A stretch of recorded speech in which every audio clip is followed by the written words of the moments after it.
अस्सलाम वालेकुम दोस्तों, कैसे हैं। मेरा नाम इमरान निसार है और मैं आज जिस टॉपिक पे आपसे बात करना चाह रहा हूँ ये ऐसा टॉपिक है जिसका सामना मुझे, आपको, हम सबको अपनी ज़िंदगी में कहीं ना कहीं करना पड़ा है और आगे भी करना पड़ेगा। और वो टॉपिक है तनकीद, क्रिटिसिज्म। अच्छा, ये criticism right from the student life शुरू होता है और प्रोफेशनल लाइफ में भी, इवन इज़्दिवाजी ज़िंदगी में भी और सोशल लाइफ में भी हमें इसका बहुत ज़्यादा सामना करना पड़ता है। अच्छा, हमारे माशरे में ये प्रिवेल कर गया है बहुत बुरी तरह से। अब इसका आई डोंट नो क्या रीज़न है। कोई हमारा एजुकेशन सिस्टम ऐसा है या हम लोगों का माशरा इस तरह से बिल्ड हो गया है कि हम हर चीज़ का एक तनकीदी जायज़ा लेना चाहते हैं और हर शख्स को एक तनकीदी निगाह से देखते हैं, जबकि ऐसा नहीं होना चाहिए असूली तौर पर।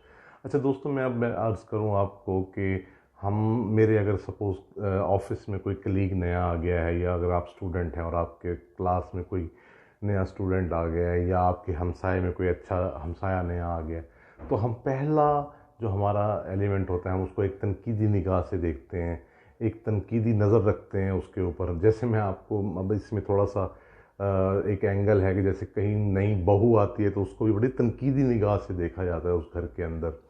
तो ये एक आई डोंट नो क्या रीज़न है कि हम लोगों को बहुत ज़्यादा तनकीदी निगाह से देखते हैं।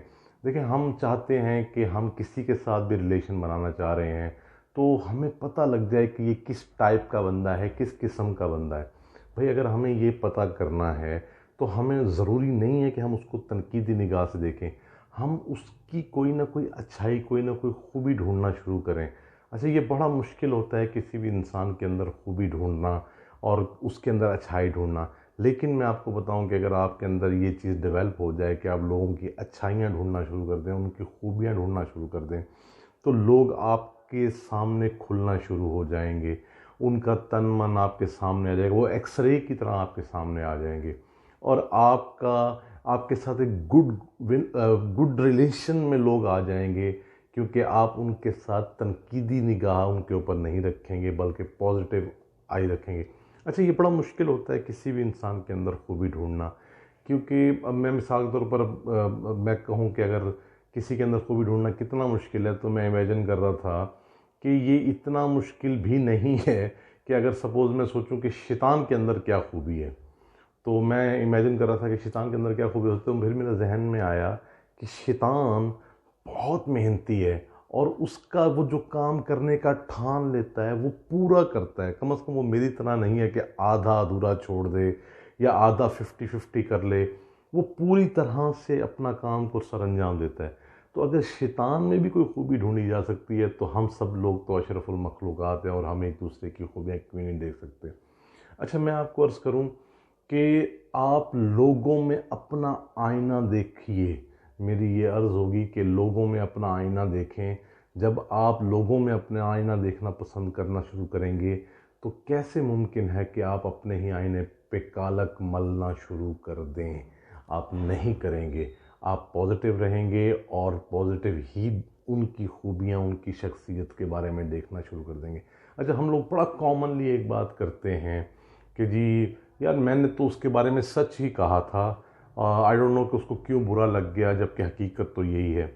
भाई, मेरी अर्ज़ ये है कि सच किसी के बारे में क्यों कहा जाए, सच अपने बारे में क्यों ना कहा जाए। हम अपनी ज़ात के बारे में सच क्यों ना बोले, हम अपना अंदर लोगों से डिस्कस क्यों ना करें, अपने हकीकतें बयान करेंगे।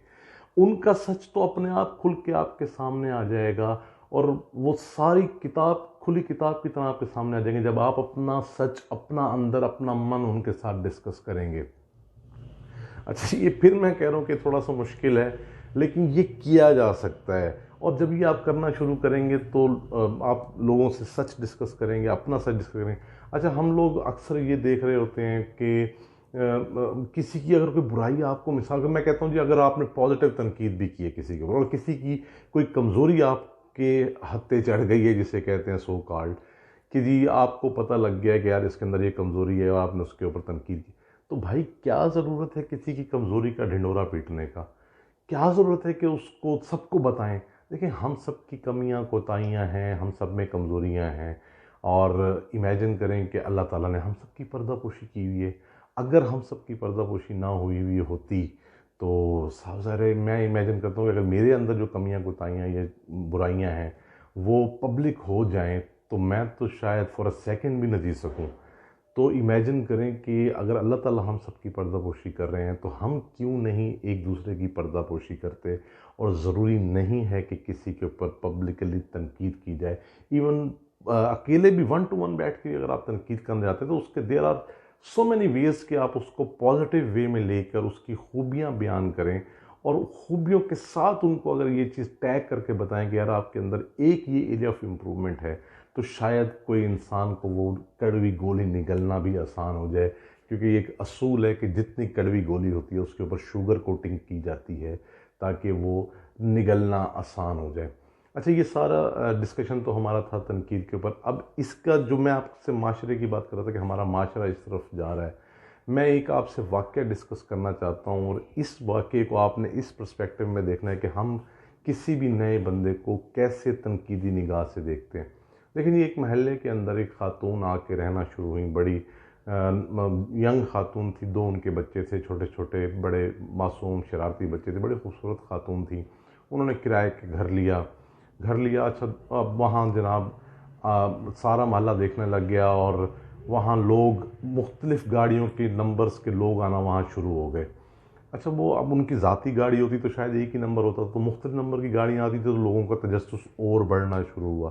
اچھا, پھر ان کے گھر سے گزرتے تھے پاس سے تو بڑی خوشبوئیں آ رہی ہوتی تھی اور ان کے بچے جو ہوتے تھے وہ ہر وقت گھر نہیں ہوتے تھے. وہ صبح کسی کے گھر میں کھیل رہے ہیں محلے میں, شام کو کسی کے گھر, دوپہر کو کسی کے گھر, اور صاحب ذرا وہ کھانا بھی وہیں کھاتے تھے انہیں گھروں میں ہی. تو زیادہ تر ٹائم وہ گھر سے باہر گزارتے تھے. اچھا دوستو, وہ محلے والوں کے تجسس بڑھتا گیا. محلے والوں نے ان کو یہ کہا ایک ہمسائے کے لڑکے کو کہ یار تم دیکھو اوپر سے تمہارے گھر سے نظر آتا ہے کہ کیا حالات ہیں اس گھر کے. تو اس نے دیکھا تو اس نے بتایا کہ جی وہ خاتون جو ہے وہ جاسوسی ڈائجسٹ پڑھتی رہتی ہیں. اچھا, کچھ دنوں بعد وہ خاتون مارکیٹ میں آئی سبزی لینے کے لیے, تو وہ خاتون وہاں سبزی لیتے لیتے بے ہوش ہو کے گر گئیں. تو لوگوں نے خیر ان کو پانی شانی پلایا ڈالا اور تو وہ اٹھیں اور پھر کپڑے جھاڑتے ہوئے گھر چلی گئیں. اس واقعے کے 3 دن بعد اس خاتون کی ڈیتھ ہو گئی. اچھا, جب ڈیتھ ہوئی تو وہی جو ان نون نمبر کی گاڑیاں آتی تھی وہ لوگ وہاں اکٹھے ہوئے اور انہوں نے اس کی تدفین کا سلسلہ شروع کیا. تو محلے والے بھی اکٹھے ہو گئے. انہوں نے پوچھا کہ بھئی یہ کیا سلسلہ ہے.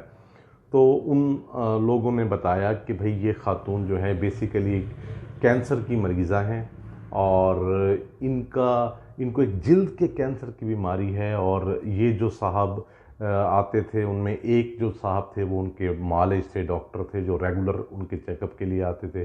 ایک صاحب جو تھے وہ وکیل تھے جو ان کے قانونی معاملات کو, کیونکہ she was very well off, تو ان کے قانونی معاملات کو دیکھتے تھے. اور ایک صاحب جو تھے وہ ان کے مرحوم شوہر کے چھوٹے بھائی تھے جو ان کی دیکھ بھال کے لیے آتے تھے روزانہ. بچوں کو وہ اس لیے محلے میں بھیج دیتی تھیں کیونکہ ان کو جلد کی بیماری تھی اور جب وہ اٹیک ہوتا تھا, دورہ پڑتا تھا, تو وہ اپنے آپ کو کمرے میں اکیلے بند کر لیتی تھی اور اس اٹیک کو اکیلے برداشت کرتی تھی, اس اذیت کو برداشت کرتی تھی. اچھا, کیونکہ جلد کے کینسر میں مبتلا تھی تو ان کے جسم سے اسمیل آتی رہتی تھی. تو اس نے اس اسمیل کو کور کرنے کے لیے وہ بہت زیادہ خوشبو کا استعمال کرتی تھی. تو گھر کے پاس سے گزرتے ہوئے خوشبو آتی تھی. امیجن کریں کہ محلے والے یہ سوچتے رہ گئے کہ یار ہم شریفوں کے محلے میں کس قسم کی خاتون آ کے رہنا شروع ہو گئی ہیں, جبکہ حقیقت کچھ اور تھی. جب لوگوں پہ عیاں ہوئی تو لوگوں نے مطلب ایک بالکل ہی آل ٹوگیدر ڈفرینٹ اینگل سے سوچنا شروع کر دیا کہ یار کتنی اچھی خاتون تھی, کتنی اچھی مدر تھیں کہ اپنے بچوں کو اس نے اپنی بیماری کا احساس نہیں ہونے دیا اور تنہائی میں رہیں اور بچوں کو انہوں نے معاشرے میں گھلنے دیا تاکہ یہ ہے کہ بچوں پہ اس کا اثر نہ ہو. تو اب آپ نے اس واقعے کو ٹھنڈے دماغ سے سوچنا ہے اور اپنے اندر یہ چیز ڈیولپ کرنی ہے کہ ہم آئندہ سے جو بھی سچویشن ہو, کوئی بھی نیا بندہ ہو یا کوئی بھی بندہ ہو, اس کے حوالے سے ہمیں پازیٹیو اس کی خوبیاں ڈھونڈنی ہیں. میں سمجھتا ہوں کہ اگر آپ کے اندر یہ چیز ڈیولپ ہو جائے تو میرا آج کا ویڈیو بنانے کا بھی مقصد پورا ہو جائے گا اور ہم ایک ہیلدیئر معاشرے کی طرف موو کر جائیں گے. ہوپفلی آپ کو یہ میری تھاٹ بھی پسند آئی ہوگی اور ہم انشاءاللہ اسی طرح سے رابطے میں رہیں گے. تب تک کے لیے اللہ حافظ.